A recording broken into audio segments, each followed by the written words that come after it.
যানজট নিরসন ও যত্রতত্র পার্কিং বন্ধে তৎপর ট্রাফিক পুলিশ। দর্শক এই বিষয়ে আরও জানাতে মোহাম্মদপুর থেকে যুক্ত হচ্ছেন সহকর্মী কাজী ফয়সাল। ফয়সাল,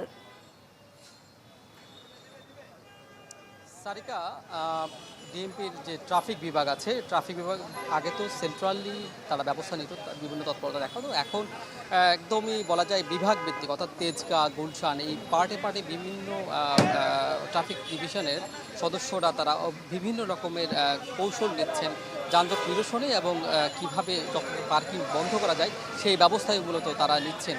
আমরা দেখতে পাচ্ছি, আমরা বর্তমানে আছি মোহাম্মদপুরের এই বাস স্ট্যান্ডে। এখানে যানজটের ব্যাপক একটি অস্থিরতা ছিল এবং প্রচুর পরিমাণে মানুষের ভোগান্তি ছিল।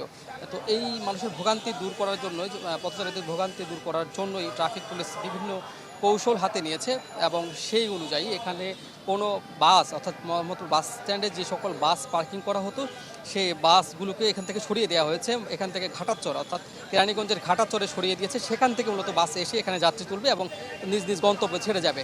তো আমরা এখন একটু জানতে চাইবো যে তেজগাঁ ট্রাফিক বিভাগের যিনি আছেন উপ পুলিশ কমিশনার মোস্তাক আহমেদ, এবং ওনার কাছ থেকে আমরা জানতে চাবো যে আসলে ওনারা কি ধরনের উদ্যোগ নিয়েছেন এই যানজট নিরসনে এবং যত পার্কিং বন্ধে। আপনারা জানেন, আমরা মাননীয় পুলিশ কমিশনার মহোদয় আমাদের ট্রাফিকের উন্নয়নের ব্যাপারে খুবই আন্তরিক এবং সচেষ্ট। বিভিন্ন নির্দেশনার প্রেক্ষিতে আমরা ছোট ছোট আকারে কিছু কার্যক্রম এখানে নিয়েছি। আমরা এগুলো পাইলট প্রজেক্ট আকারে করেছি। যে কার্যক্রমগুলোর মধ্যে ছিল মোহাম্মদপুর বাস স্ট্যান্ড কেন্দ্রিক সমস্ত গাড়ি ছিল। আপনারা জানেন এখানে বাস স্ট্যান্ডে কোনো জায়গা নেই, রাস্তার উপর সমস্ত গাড়ি পার্কিং করতো, স্টার্ট করতো এখান থেকে। এই গাড়িগুলোকে আমরা বিভিন্ন পয়েন্টে আমরা ভাগ করে দিয়েছি।